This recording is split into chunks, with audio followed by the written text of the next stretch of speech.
चलिए हम देखते हैं नॉर्थ इंडिया में या उत्तर भारत में जो जाड़े में वर्षा होती है उसका क्या मैकेनिज्म है, किस कारण से उत्तर भारत में जाड़े में वर्षा होती है। ठीक है, बहुत ही इजी कॉन्सेप्ट है, लेकिन इसको अगर आप समझ लेंगे तो इजी लगेगा। ठीक, देखते हैं हम नॉर्थ इंडिया में जो जाड़े में होने वाली वर्षा है उसको पहले हम क्या कहते हैं। उत्तर भारत में जो जाड़े में होने वाली वर्षा है उसे हम लोग बोलते हैं वेस्टर्न डिस्टर्बेंस। ठीक है, डिस्टर्ब को हिंदी में क्या कहा जाता है, बहुत से लोग नहीं जानते। डिस्टर्ब बोला जाता है विक्षोभ। क्या कहा जाता है? विक्षोभ। इंग्लिश हम लोग अक्सर बोल देते हैं कि डिस्टर्ब हमें मत करिए, हिंदी में नहीं कहेंगे विक्षोभित हमें मत करो। ठीक है, हिंदी कोई नहीं बोलेगा, विक्षोभित। ठीक है, क्या बोलेंगे? डिस्टर्ब। तो नॉर्थ इंडिया में जो रेनफॉल होती है उसे हम लोग बोलते हैं वेस्टर्न डिस्टर्बेंस। क्लियर है? या पश्चिमी विक्षोभ। पश्चिमी विक्षोभ।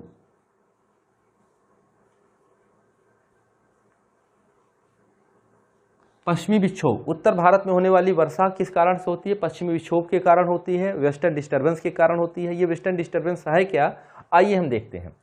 देखो, एक तो आप ये जान लो कि उत्तर भारत में जो वर्षा होती है वो नोट करते जाइए। दिसंबर, जनवरी और फरवरी, ये 3 माह में हमें, 3 महीने में ये हमें, ठीक है, उत्तर भारत में वर्षा देखने को मिलती है, दिसंबर में, जनवरी में और फरवरी में। क्लियर है? अब है क्या कि नॉर्थ इंडिया में आप बताओ कि दिसंबर और जनवरी में क्या होता है। दिसंबर और जनवरी में अच्छी खासी सर्दी पड़ती है। अब उस सर्दी के टाइम में जब सर्दी होती है तो उस समय अगर वर्षा हो जाए तो क्या हुआ, आपका जो सर्दी है वो डिस्टर्ब हुआ कि नहीं हुआ? किसके कारण हुआ? रेनफॉल के कारण डिस्टर्ब हो गया। क्लियर हुआ कि नहीं? तो सर्दी में वर्षा हो जाए, एक तो सर्दी है ऊपर से वर्षा, तो दोनों एक दूसरे से अगर देखा जाए अतिशयोक्ति के रूप में दोनों ही अलग अलग है। और गर्मी में वर्षा हो तो चलो ठीक है, एक बार लोग हंसी खुशी मनाते हैं कि चलो अच्छा गर्मी में वर्षा होगी, लेकिन सर्दी में वर्षा, अर्थात ये जो सर्दी में वर्षा होती है ये किस कारण से होती है? पश्चिम की तरफ से आने वाली आर्द्र पवनों द्वारा होती है। अब पश्चिम से आर्द्र पवने भारत की तरफ कैसे आते हैं उसको हम लोग देखते हैं। देखिए, दिसंबर जनवरी में अगर हम इंडिया के ऊपर की बात करें, उच्च अक्षांशों की, हाई लैटिट्यूड एरिया की बात करें तो वहां पर अधिक जाड़ा होगा। अगर हम बात करें कि जाड़े के समय में, अर्थात दिसंबर या जनवरी में, मान लेते हैं दिसंबर लास्ट या जनवरी में जाड़े में अधिक, कह सकते हैं कि अधिक जाड़ा हमें यूरोप में देखने को मिलेगा कि भारत में देखने को मिलेगा? तो जाहिर सी बात है कहाँ देखने को मिलेगा? यूरोप में देखने को मिलेगा अधिक जाड़ा। क्यों? क्योंकि वो उच्च अक्षांशीय क्षेत्रों में, हाई लैटिट्यूड एरिया में है और वहाँ सनलाइट बहुत कम पड़ेंगी, टेम्परेचर ज़्यादा रहेगा, टेम्परेचर बहुत कम हो जाएगा, ज़्यादा नहीं रहेगा, बहुत कम हो जाएगा। तो आप देखेंगे यूरोप में, यूरोपीय क्षेत्रों में अधिक ठंड होती है और उसकी तुलना में भारत में कम ठंड रहेगी। क्लियर है? यहाँ आप देखोगे लिखा है CP, small C capital P, इसको नोट करना, स्मॉल सी और कैपिटल P, और यहाँ लिखा है स्मॉल सी और कैपिटल T लिखा है। CP का क्या मतलब होता है? CP को बोलते हैं कॉन्टिनेंटल पोलर। ठीक है, ध्रुवीय, महाद्वीपीय ध्रुवीय क्षेत्र। महाद्वीपीय ध्रुवीय क्षेत्र ये है क्या? ये रियल में एक वायु राशि है। वायु राशि को बोलते हैं एयर मास। क्या कहते हैं? एयर मास कहते हैं। वायु राशि है। वायु राशि किसे कहते हैं? सुनिए ध्यान से, वायु राशि का मतलब क्या होता है?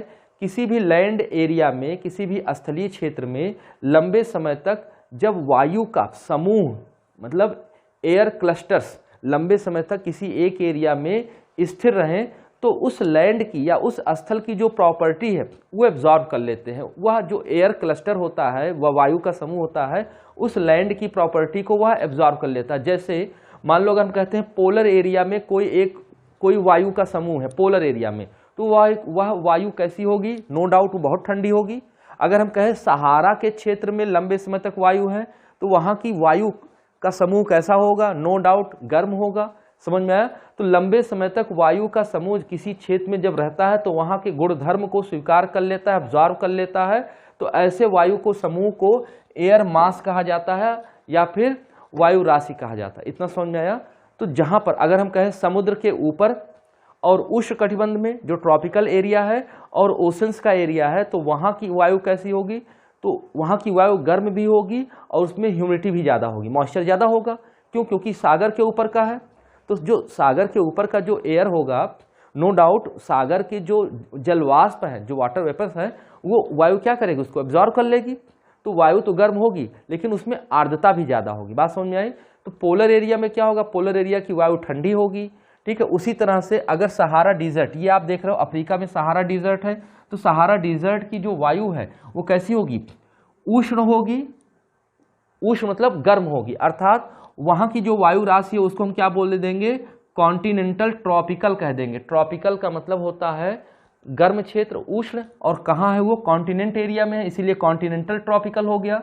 अर्थात यह गर्म वायु राशि है। कैसी है, गर्म वायु राशि। तो जो एरिया गर्म होगा वहाँ पर हाई प्रेशर होगा कि लो प्रेशर होगा, नो डाउट ऐसे जो गर्म क्षेत्र होते हैं वहाँ पर लो प्रेशर होता है। क्लियर है। अब इसकी तुलना में हम इधर यूरोप में, नॉर्थ यूरोप में देखते हैं तो यहाँ कॉन्टिनेंटल पोलर एरिया है, पोलर है, ध्रुवीय है, जहाँ अगर पोलर आ जाएगा समझ जाओ कि वहाँ की वायु ठंडी होगी, वह वायुराशि कैसी होगी, ठंडी होगी। अर्थात यहाँ की वायुराशि ठंडी होगी तो यहाँ क्या होगा, हाई प्रेशर होगा। इतना समझ में आया। और आपको मैंने पिछले लेक्चर में बताया था कि विंड्स या पवनें हमेशा हाई प्रेशर से लो प्रेशर की तरफ चलती हैं। अगर समझ लो आप कहीं अपने घर के बाहर खड़े हो और देख रहे हो अगर जो हवाएं हैं एक तरफ से दूसरी तरफ जा रही हैं, तो जिधर से जा रही हैं अर्थात उधर हाई प्रेशर, और जिधर को जा रही हैं उधर क्या होगा, लो प्रेशर होगा। मैंने इसके पिछली क्लास में ये बताया था, बाइज बेलेट नियम। क्या बताया था, बाइज बेलेट नियम बताया है, तो उसको भी आप लोग समझ ही रहे होंगे बाइज बेलेट नियम क्या है। तो हाई प्रेशर से जो विंड्स हैं, कब, दिसंबर और जनवरी के महीने में हाई प्रेशर जो विंड्स हैं वो यहाँ से लो प्रेशर एरिया को कवर करने के लिए चलती हैं। देखिए वायु तो ठंडी है लेकिन उसमें मॉइस्चर नहीं है। क्या नहीं है, मॉइस्चर नहीं है। इतना समझ में आया।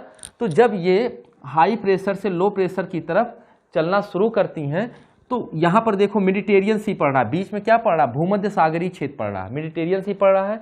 तो जो हाई प्रेशर जो विंड्स होती हैं भूमध्य सागर से क्या एब्जॉर्ब कर लेंगी, मॉइस्चर एब्जॉर्ब कर लेंगी, नमी को धारण कर लेंगी, और नमी धारण करने के बाद यह और ठंडी और भारी हो जाएगी। और इधर जो कॉन्टिनेंटल ट्रॉपिकल एरिया की जो एयर मास है, वायु राशि हैं, इनके साथ मिलेगी। अर्थात जब दो विपरीत स्वभाव वाली वायु राशियां आपस में टकराती हैं, जो विपरीत स्वभाव वाली वायु राशियां आपस में टकराती हैं, एयर मास आपस में जब कन्वर्ज होते हैं तो वहाँ पर साइक्लोन बनते हैं। क्या बनते हैं, वहाँ साइक्लोन बनते हैं। और ऐसे साइक्लोन ज़्यादातर कहाँ देखने को मिलते हैं, ये देखने को मिलते हैं टेम्परेट रीजन में या शीतोष्ण कटिबंधों में। कहाँ पर, शीतोष्ण कटिबंधीय क्षेत्रों में टेम्परेट साइक्लोन आपको देखने को मिलते हैं, जहाँ पर क्या है, हाई प्रेशर की एयर मास होती हैं और लो एयर प्रेशर की एयर मास होते हैं, वायु राशियाँ होती हैं। दो विपरीत स्वभाव वाली वायु राशियाँ हैं और जब मिलेंगी, कन्वर्ज होंगी, तो वहाँ पर साइक्लोन बनेगा, शीतोष्ण चक्रवात बनेंगे। क्या बनेगा, शीतोष्ण चक्रवात बनेगा, टेम्परेट साइक्लोन बनेंगे। इतना क्लियर हो गया। अब ये टेम्परेट साइक्लोन कहाँ बनना शुरू हुआ, ये टेम्परेट साइक्लोन बनना शुरू हुआ मेडिटेरियन सी रेंज में। कहाँ पर, मेडिटेरियन सी के रेंज में। क्यों, क्योंकि इधर से हाई प्रेशर एयर मास और इधर से लो ठीक है प्रेशर एयर मास आपके दोनों कन्वर्ज हो रही हैं। कहाँ पर, मेडिटेरियन सी के पास में। और इस तरह से मेडिटेरियन का जो रीजन है, मेडिटेरियन के रीजन में विंड्स या जो पवनें होती हैं वो ऊपर उठना शुरू कर देती हैं। यहाँ से जो विंड्स होती हैं ये ऊपर उठना शुरू कर देती हैं और इनके साथ में मॉइस्चर भी होता है। अर्थात यहाँ पर क्या बना है, इसको भी नोट करिए, शीतोष्ण चक्रवात।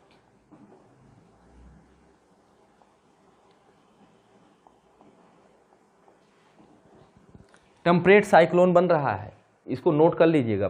क्यों बन रहा है, इसका मैकेनिज्म मैंने यहाँ बताया है।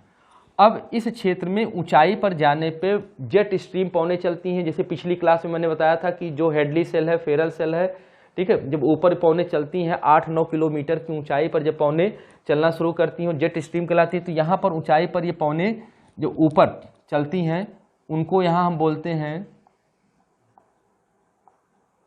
क्योंकि ये पश्चिम की तरफ से चलती हैं, और इसको हम लोग बोलते हैं वेस्टर्न जेट स्ट्रीम, पश्चिमी जेट पवनें, वेस्टर्न जेट स्ट्रीम कहते हैं। जब यहाँ भूमध्य सागरीय क्षेत्र से पवन ऊपर उठी और अपने साथ आर्द्रता लेके उठी तो जेट स्ट्रीम पवनों के संपर्क में आई।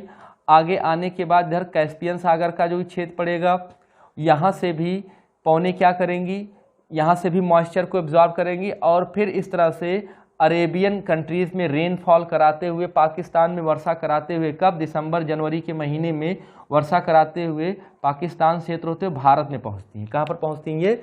भारत पहुँचती। कौन लेकर के इनको आता है? पश्चिमी जेट पवनें इनको लेकर के आती हैं। कहाँ की ह्यूमिडिटी आर्द्रता है? ये भूमध्य सागरीय क्षेत्र की है।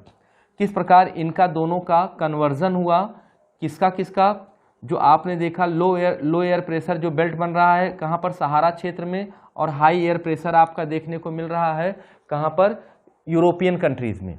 और दोनों कन्वर्ज हो रही हैं मेडिटेरियन सी के पास में, और यहीं पर टेम्परेट साइक्लोन बन रहा है। जब ये साइक्लोन से मॉइस्चर और विंड्स ऊपर उठती हैं तो वेस्टर्न जेट स्ट्रीम के संपर्क में आती हैं और पश्चिम से पूर्व की तरफ ये पवनें, आर्द्र पवनें आगे बढ़ना शुरू करती हैं तो अरेबियन कंट्रीज़ में रेनफॉल कराते हुए, पाकिस्तान में वर्षा कराते हुए भारत तक पहुंचती हैं। अब जब भारत में पहुंचेंगी तो यहाँ पर दो भागों में बढ़ती हैं।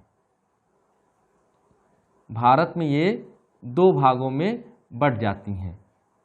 एक तो आप देखेंगे जो नॉर्थ इंडिया में जो माउंटेन रीजन है, नॉर्थ इंडिया में जो माउंटेन रीजन है, पर्वतीय क्षेत्र है, जब ये पर्वतीय क्षेत्रों में ये पवनें पहुंचती हैं तो पर्वतीय क्षेत्रों में वैसे भी टेम्परेचर 0 के नीचे होता है, तो यहाँ जो वर्षा होती है दिसंबर और जनवरी में वो हिम के रूप में होती है। अर्थात जब कहते हैं कि दिसंबर जनवरी में बर्फबारी हो रही है, बर्फ गिर रहा है, तो समझ लीजिए कि वो वेस्टर्न डिस्टर्बेंस ही है। वहाँ से पवनें पश्चिम की तरफ से जो पवन आती है अपने साथ आर्द्रता लाती है, वही जब पर्वतीय क्षेत्रों में पहुँचती हैं तो तापमान 0 से नीचे होता है, तो वो जल की बूंदों के रूप में ना गिर करके किस रूप में?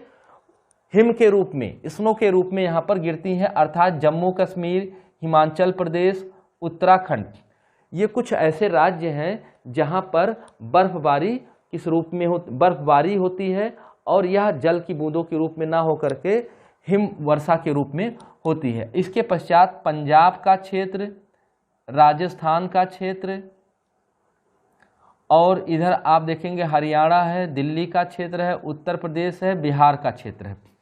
ये जो क्षेत्र हैं पंजाब, हरियाणा, राजस्थान, दिल्ली, उत्तर प्रदेश और बिहार, इन क्षेत्रों में जो दिसंबर, जनवरी और फरवरी में जो वर्षा होती है वह जल की बूंदों के रूप में होती है और बहुत ज़्यादा वर्षा नहीं होती है।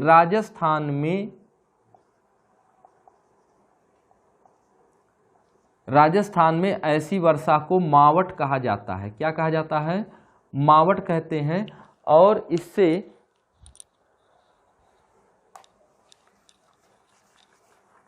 इस वर्षा से जो पश्चिम की तरफ से पवनें आती हैं आर्द्रयुक्त ह्यूमिडिटी, इससे रबी की फसलों को फायदा होता है। किसको? रबी की जो फसलें होती हैं इनको काफ़ी ज़्यादा लाभ होता है। स्पेशली रबी की फसलों में गेहूं, सरसों,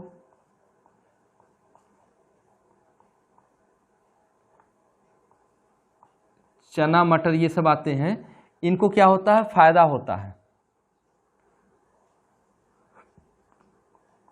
इन फसलों को फायदा होता है किससे? जब पश्चिमी जेट स्ट्रीम पवनें आर्द्रता लाती हैं और वर्षा कराती हैं तो राजस्थान में ऐसी वर्षा को मावट कहते हैं और इससे रबी की फसलों को फायदा होता है, क्योंकि बहुत ज़्यादा बारिश नहीं होती है, हल्की बारिश होती है और उतना इन फसलों के लिए लाभदायक होता है। उत्तर प्रदेश, बिहार तक जाते जाते इनकी आर्द्रता कम हो जाती है और वहाँ पर ये समाप्त हो जाती हैं। तो इस प्रकार जब जाड़े के समय में कड़ाके की ठंड पड़ रही होती है और उसी समय वर्षा हो जाती है, अर्थात पश्चिम से आने वाली आर्द्र पवनें वह भारत के क्षेत्र में जाड़े को डिस्टर्ब कर देती हैं, इसीलिए इसको हम बोलते हैं वेस्टर्न डिस्टर्बेंस।